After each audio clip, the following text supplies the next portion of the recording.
I remember sitting at the dinner table, reheated lasagna in front of me, staring at the empty chair across. "Emily?" I called softly. "You'll be home late again?" Her voice came from my phone. She had called just minutes ago. "Yeah, Daniel. Just a meeting. Don't wait up." I nodded even though she couldn't see me. "Right. Don't stay too late, okay?" "I'll be fine." Her tone was clipped. The same clipped tone I'd started noticing over the last few months. I sighed and poked at my food. I'd grown used to these solo dinners, grown used to waiting for her calls, grown used to making excuses for her absence. "She's busy, she's working for us," I muttered under my breath. Later that week Mark called. "You okay, man? Haven't seen you smile in days." "I'm fine." I forced a chuckle. "Just tired?" "Sure." Mark sounded unconvinced. "Emily at it again?" I paused. "Yeah. Meetings, late nights." "You okay with that?" he asked softly. I hesitated. I trust her. I have to, right? Marriage is about trust. He didn't press. He never did. I was grateful for that. A few nights later we were invited to a company event. Emily practically glowed, holding herself like she owned the room. I tried to match her confidence, but something about the way she laughed at Victor Hale's jokes made my stomach twist. "Daniel. Over here." Emily waved. I smiled. "Hey honey. This is Victor?" Victor extended his hand smoothly. "Pleasure to meet you. Emily's told me a lot about you."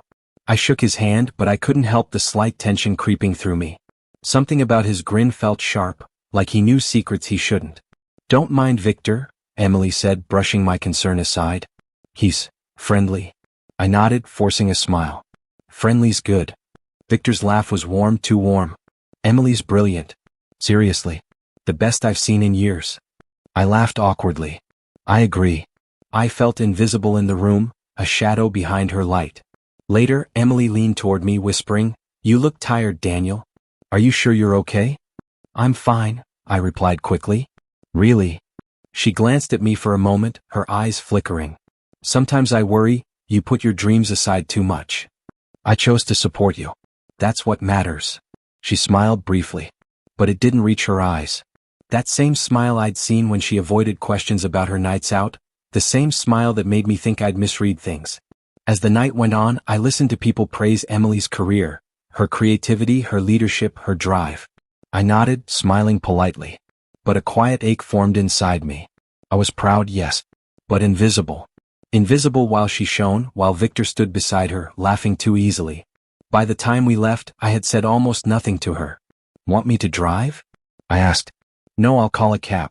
"I have some work to finish," she said, already checking her phone. I sat in silence, watching her thumb scroll endlessly. I told myself I was overthinking, that trusting her was easier than confronting the gnawing unease in my chest. Back home, I sat alone again, staring at the empty plate. "I'm imagining things," I whispered. "I'm imagining things." And yet, deep down, a small voice whispered that maybe I wasn't. I cleaned up the dishes and went to bed, telling myself I was being paranoid, that I was overthinking. But the truth, that nagging feeling I refused to face, lingered, quiet but persistent.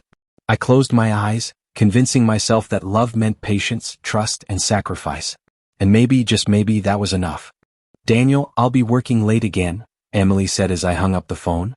"Again?" I asked, trying to keep my voice steady. "Yes, it's a big project.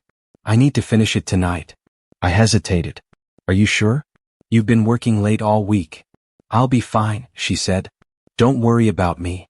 I hung up and stared at the ceiling, a pit forming in my stomach. Something didn't feel right. I couldn't explain it, but it was there, sharp, insistent. Minutes later, I found myself in the car, driving to her office. My hands shook slightly on the steering wheel. "Just check," I whispered.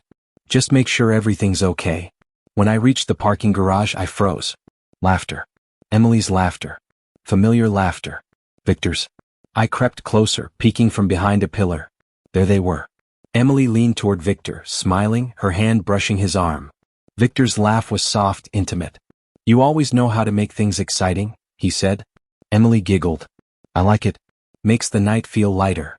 A lump rose in my throat. "What the hell?" I muttered. Victor leaned closer, lowering his voice. "I've wanted this for a long time. Can't believe it's finally here." Emily's voice trembled, but it wasn't fear. I know. I just didn't think it could happen. I stepped forward, my shoes clicking on the concrete. Emily's head shot up. Her eyes widened. Daniel? I felt my heart stop. Emily. She swallowed. Daniel, it's not what it looks like. I held up my hand. Don't. Just, don't. Victor straightened, a forced smile on his face. Hey man. Didn't mean for you to see. Save it, I said. My voice was cold, trembling with anger I didn't know I had. Emily took a step toward me. Daniel, please. I can explain. Explain what? I demanded, my voice breaking. How you chose him over me. How you, over us. Her eyes filled with tears. It's not that simple. I chose my career. It's what makes sense. You have to understand. I shook my head, unable to believe the words. Understand? You think I can understand you kissing him? Victor shifted uncomfortably. Daniel, we didn't mean to hurt you. You didn't mean to hurt me? I laughed bitterly. You don't get to decide that. Not ever. Emily's voice cracked. I never wanted to hurt you. I really didn't. But this is important. You have to see that. I swallowed hard, my chest tightening. See what? That you betrayed everything we had? That you left me invisible while you chased him? I'm sorry, she whispered almost inaudibly. I don't need your sorry, I said. I need nothing from you. Victor's expression hardened. Daniel, don't talk. Just leave us alone. I turned toward the exit, my hands still shaking. Emily called after me. Daniel, please wait. I kept walking. No, I don't want to hear it. I don't want to see it. I don't want anything from you. Her sobs echoed in the garage, but I didn't stop. Not once. Outside, I leaned against the car, my breath coming in short, harsh bursts. I closed my eyes.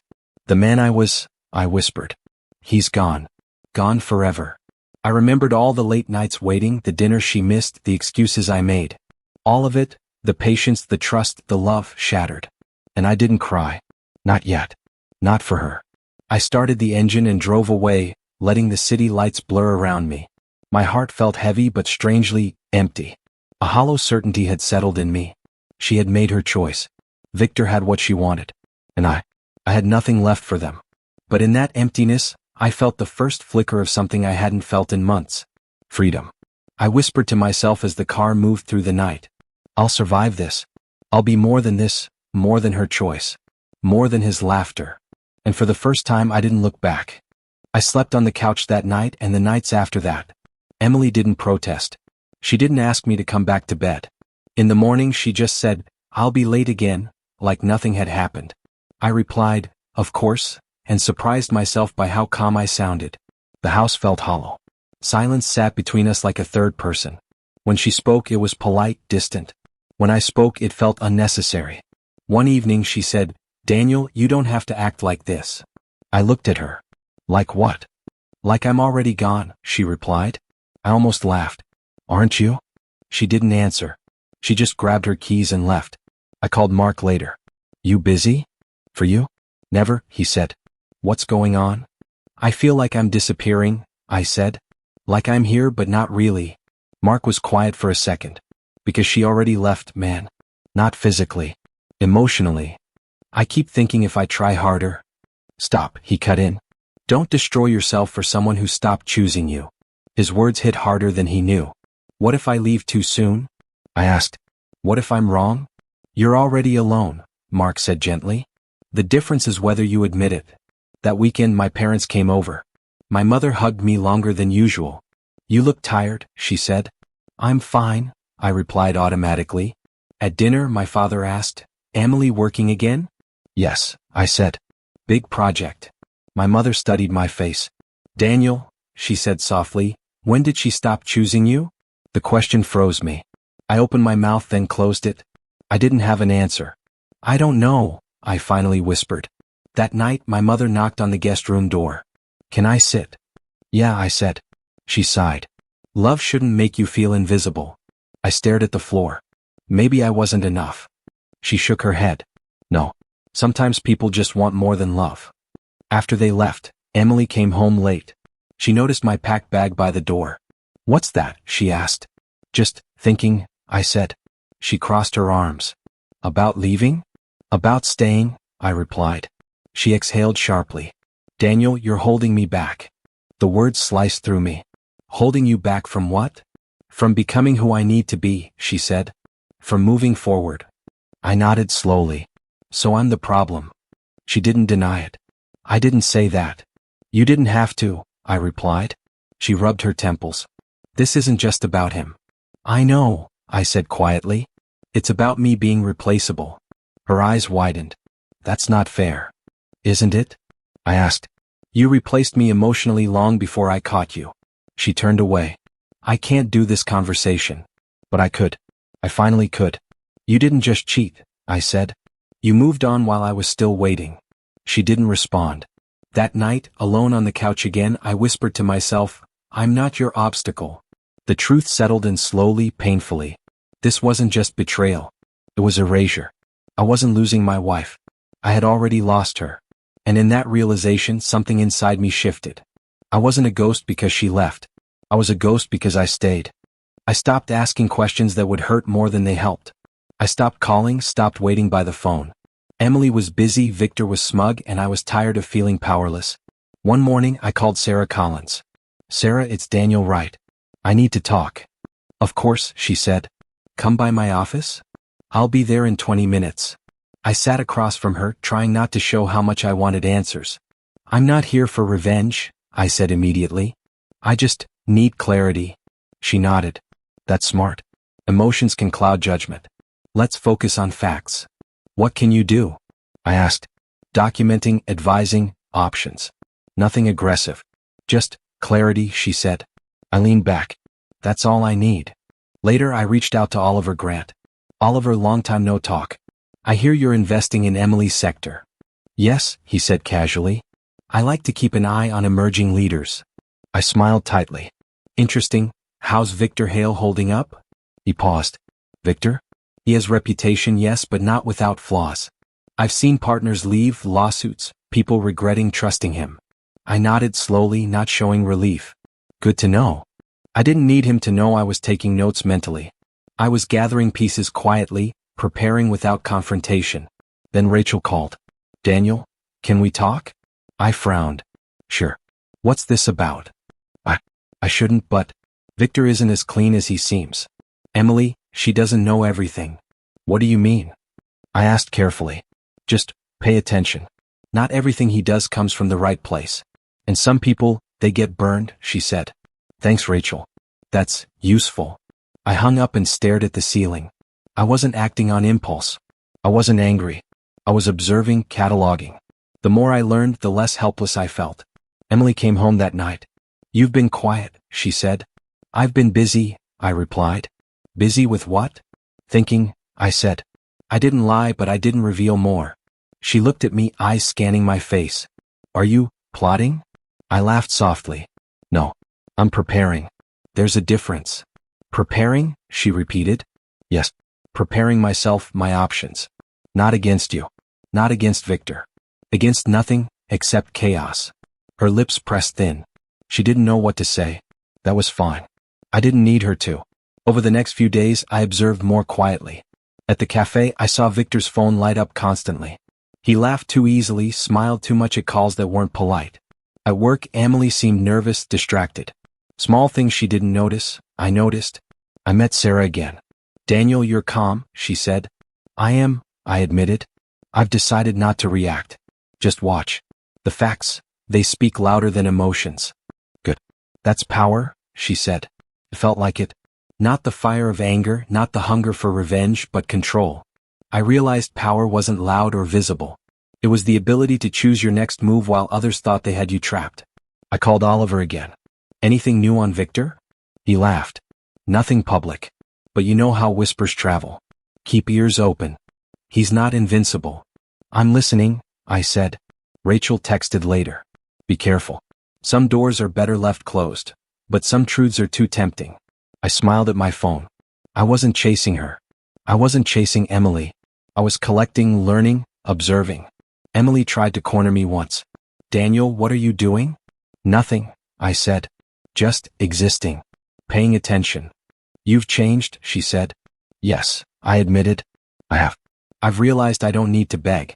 I don't need to justify myself. I just need to know the truth. Her jaw tightened. She didn't argue. She never did when I spoke like that. That night, alone in my apartment, I whispered to myself, I feel it, control. Not from anger, not from revenge. Just clarity. Just choice. For the first time in months, I slept without the pit in my stomach. For the first time, I wasn't chasing illusions. I had made my choice too. And it wasn't dictated by anyone else. I woke up to my phone buzzing. Nathan Brooks. I hesitated before answering. Daniel? His voice was careful, almost cautious. Nathan. It's been a long time. Too long, he admitted. Listen. I don't know if you know, but Victor's past deals, they're under review. Problems are surfacing. You should see this. Show me, I said. He sent documents. I skimmed through them quickly, emails, contracts, payments that didn't make sense. This could ruin him, I murmured. It will, Nathan said. I just wanted you to know. Be careful. I will, I replied. I put the phone down and stared at the ceiling. I hadn't lifted a finger, hadn't confronted anyone, but the pieces were falling apart anyway. Karma was moving on its own. Emily called later. Daniel, can we talk? I didn't answer immediately. Finally I said, fine. Where? At the apartment, she said. Please. I agreed, not because I wanted to hear her, but because I wanted to see the cracks myself. When she arrived, her posture was tense. Daniel? I gestured to the couch. Sit. She hesitated, then did. I hear things. About Victor. Really? I said softly. Do you care or are you scared? Her eyes flickered. Both, maybe. I leaned back. You don't love him, do you? What? She whispered, confused. I said, you don't love him. You chose him for security, didn't you? Her lips pressed thin. Daniel, it's complicated. Not really, I said. You wanted stability. You thought he could give it. That's different from love. She looked down, fiddling with her hands. I didn't know how to. Control, I said. It wasn't love. It was control and comfort. Emily flinched. I made mistakes. I know, I said quietly. And watching you crack now, it hurts. But it frees me. Her head snapped up. Frees you? Yes, I said. Because I don't have to beg. I don't have to chase. I can move forward without illusions. She swallowed. Daniel, I'm scared. Everything's collapsing. I can see that, I said calmly. And it's not my problem anymore. She looked at me, fear and regret in her eyes. Can we talk? Try to fix whatever this is? I shook my head slowly. No, you made your choice. And now it's clear what that choice really was. Her shoulders slumped. I didn't mean to hurt you. You did, I said softly. But intention doesn't matter. The outcome does. You broke us, not me. I'll carry my life forward whether you're in it or not. She nodded, eyes misty. I understand. I watched her leave, my chest lighter than I expected. Fear had replaced confidence in her posture, hesitation in her steps. And for the first time, I didn't feel the need to intervene. Later that week, I started packing. My things, my memories, my life that was still tied to her apartment. She noticed. Daniel, what are you doing? Moving, I said simply. Not out of anger. Out of certainty.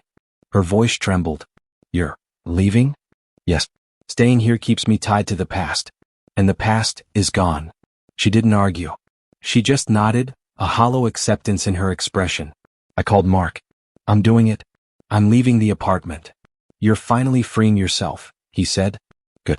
You deserve that. I realized something, I said. She didn't choose Victor. She chose what she thought was safe. That's why it hurt less for her to leave. That's why I can leave now without fear. Exactly, Mark said. That night, alone, I looked around the apartment one last time. Emily's voice and presence weren't haunting. They were reminders of clarity. I whispered to myself, I don't need illusions. I don't need her fear or Victor's lies. I just need myself. And with that certainty, I felt the first real peace in months. I didn't feel victorious, only whole. I first heard the news from Nathan. His voice was cautious, almost excited. Daniel, it's happening. Victor's empire is crumbling. All of it. I sipped my coffee slowly. Crashing like a house of cards? Exactly. Everything, contracts, finances, partnerships. It's unraveling. I didn't react. I let the information settle like sediment. I didn't feel glee. I felt calm. Later, Emily called. Her voice was trembling. Daniel, can we meet? I agreed. Not because I wanted confrontation, but because I wanted to see the cracks firsthand. She arrived at the cafe, careful, almost tentative. "Daniel," she started. I know you've heard." "Yes," I said. "I have." Her fingers twisted nervously. "It's all falling apart. Victor, he's gone. And I don't know what to do." I looked at her silently. The confident woman I married wasn't here. Fear and uncertainty replaced her usual poise. "Can we fix this?" she asked, her voice low, almost pleading. I shook my head slowly. "Fix what, Emily? You already made your choice." Her eyes widened. I thought we could. I don't know, maybe try again." I leaned back, keeping my voice calm. "You chose him over me. You chose what you thought was security. That choice didn't vanish just because he's failing." She swallowed hard. I never meant." "You did," I interrupted softly. "Even if it wasn't love, even if it was fear or comfort, you replaced me. And that doesn't change because of his downfall." Tears welled up in her eyes. "Daniel, please. I made mistakes. I was wrong. You have to know I know," I said quietly. "And I understand. But understanding doesn't bring us back. It doesn't erase the months of absence, of lies, of pretending we were okay while you were already gone." She leaned forward, desperate. "I can make it right." "I can?" "No," I said firmly. "You can't. You can't go back in time. You can't choose me now." That moment passed. Her hands trembled. She looked down. I thought I could have it all." "You can't have it all, Emily," I said. "Not without consequences. You can't choose safety and comfort at the cost of someone who loved you." She whispered, "I didn't realize." I shook my head. "You did. You always did. And now you're left with the weight of your choices. That's enough for me to walk away." Her chest heaved. "Daniel, please don't leave me like this." I stood slowly, calmly. "I'm not leaving in anger. I'm leaving in certainty. The man you underestimated, the one who waited, who loved, who trusted, is gone. There's nothing left for you to break." Her lips quivered. I just want to fix it." "You can't fix this," I said, voice steady. "Not with words. Not with apologies. Not with anything." I turned to leave. She called my name one last time, soft, shaky, almost a whisper. "Daniel?" I didn't respond. I walked out of the cafe slowly, deliberately, savoring the calm in my chest. Not satisfaction. Not triumph. Just silence. The silence itself was my revenge. Outside, the city felt alive, indifferent. Cars honked, lights flickered, people passed. None of it mattered except me. Except the certainty I finally felt. I didn't glance back. Her sobs, her whispers, the weight of regret, they stayed behind. I didn't celebrate. I didn't mock. I didn't insult. There was nothing to gain from that. Silence spoke louder than any words ever could. I remembered all the nights I waited, the dinners alone, the excuses I made for her. The loneliness, the pain, the betrayal. And I realized, none of it controlled me anymore. Her presence was no longer a chain. Victor's empire collapsing didn't empower me. Understanding my own strength did. I whispered to myself, almost in disbelief, I survived. I outlasted them both. Walking past the streets we once walked together, I noticed everything I had missed. The small cafes, the park benches, the city lights, they weren't reminders of her absence. They were reminders of my freedom. I called Mark. "It's done," I said. "I saw her today." She begged. I didn't respond. "Good," he said. "How do you feel?" "Empty," I admitted. "But it's the right kind of empty. The kind that makes room for me." That night, back in my apartment, I unpacked a box I hadn't touched in months. Each item I set down was a memory reclaimed, a piece of my life no longer tied to her. I whispered again, the man she broke doesn't exist. The man I am now, he won't be broken again. And for the first time I felt truly free. No triumph. No gloating. Just walking away. Calm, quiet, inevitable. The silence followed me like a shadow, steady and satisfying. I didn't look back. Not once. I woke up this morning and made my coffee without thinking about Emily. That in itself felt strange. I whispered to myself, it's just me now. Mark called. "Morning, Daniel. How's it feel?" I smiled softly. "Quiet. Peaceful even." "That's good," he said. "You deserve it." "I'm realizing something," I said. "I don't hate her anymore." "You don't?" "No. I don't love her either. But hate, that's heavy. I don't need it." Mark chuckled. Sounds like growth to me.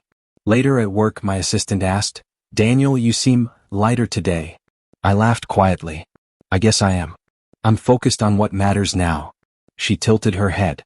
And that is my own life, I said simply. Not anyone else's choices or mistakes. Mine. That afternoon, I ran into an old friend. Hey Daniel. Haven't seen you in months. Life gets busy, I said, but I'm finally breathing again. He laughed. You sound free. I am, I admitted. At home, I opened the window and let the sunlight pour in. The apartment felt alive even if empty. I thought of Emily and didn't flinch. No anger, no longing. Just clarity. I called Sarah. Morning, Sarah. Everything's sorted on my end. Good, she replied. You sound calm. I am. I don't chase ghosts anymore, I said. I focus on building my life, not reacting to theirs. She paused. That's maturity. I'm learning, I said. Evenings are quieter now. I cook for myself, sometimes play music I like, sometimes just sit in the silence. And the silence isn't lonely, it's mine. One night, Mark asked, do you ever think about going back? No, I said firmly. Going back wouldn't make sense. I don't need closure from anyone else. I need it from me. And that feels, he prompted. Empowering, I said. It feels like I'm finally choosing myself. And that choice, it matters more than anything else. Sometimes I remember her voice, her laughter, the way she used to tilt her head at me. But now it's a memory, not a wound. I whispered to myself, betrayal didn't destroy me. It revealed me. It made me see who I could be. I stepped outside, the night air cool against my face. I didn't feel empty. I didn't feel lost. I felt complete in a way I never did when I was waiting, hoping, pleading. A neighbor waved. Evening, Daniel. Evening, I replied, smiling genuinely. Walking home, I thought about Emily one last time. Not with bitterness. Not with longing. Just understanding. She made her choice. I made mine. At my door I paused. I looked at the city lights, the streets, the quiet hum of life moving on. I whispered, I am here. I am chosen. By me. I stepped inside, closed the door, and for the first time in months I felt fully, completely free. I didn't need anyone else to validate me. I didn't need apologies, explanations, or regrets. I needed myself. And that was enough.